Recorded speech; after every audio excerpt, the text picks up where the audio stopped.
Have you heard about a city with 4 kings? Did you know that there was a Yoruba city that formally established a form of republican government way back in 1898? A government where the power structure and decision-making processes were decentralized. Today, we're heading to a unique Yoruba city with not 1, not 2, but 4 kings. You heard that right.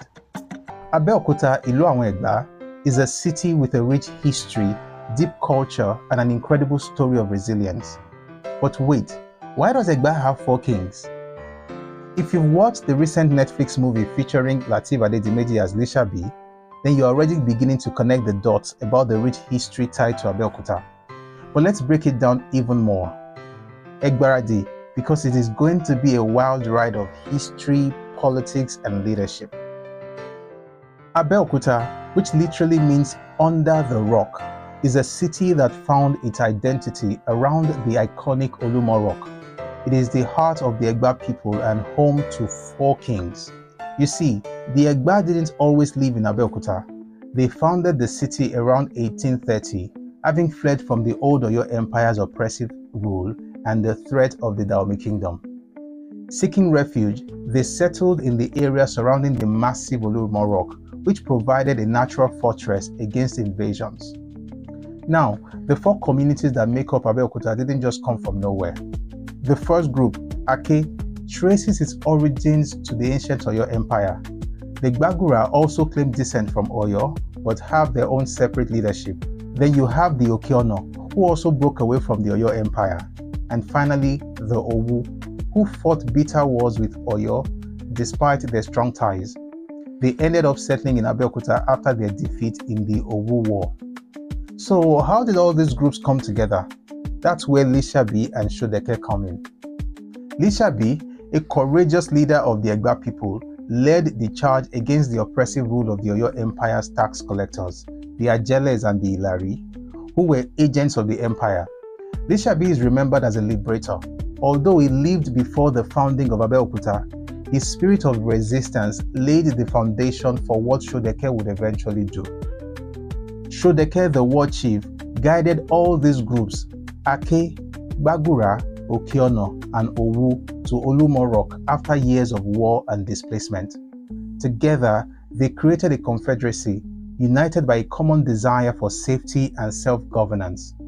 Each group, Ake, Gbagura, Okeono, and Owu, retains its own leadership with its own king. They cooperate in a confederacy that respects each king's authority, but also shares responsibilities across the community. These kings, Alake of Ake, who is also known as Alake of the entire Egba land, Agura of Gbagura, Oshile of Okeono, and Olowu of Owu, represent the unity and strength of Abeokuta's origins. One of the fascinating aspects of Egba political system was the role of the Ogboni. They were a secretive but powerful council that acted as both spiritual and political overseers. The Ogboni institution was integral to maintaining balance in governance, providing a check of the absolute powers of the kings, and making critical decisions on matters of war, peace, and justice. You could call it an early form of democracy, traditional African style. Here's a remark of Commander Forbes quoted in Church Missionary Intelligencer of October 1853 about Abeokuta's kings. Abeokuta has 4 presidents. Each town has a Warefa, or civil council of 6, and on an average 20 Ogboni or magistrates. It has also, according to its size, 1, 2, or 3 Baloguns or military chiefs. Hence, they are in office, taking the towns at 140 to 840 principal rulers or a House of Lords, 2,800 secondary civil chiefs or House of Commons, 140 principal military chiefs, and 280 secondary ones.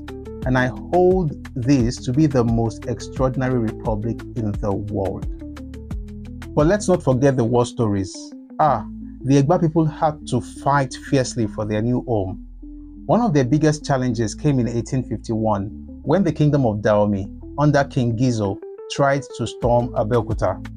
Now, the Dahomeans were known for their aggressive tactics, but the Egba people were ready.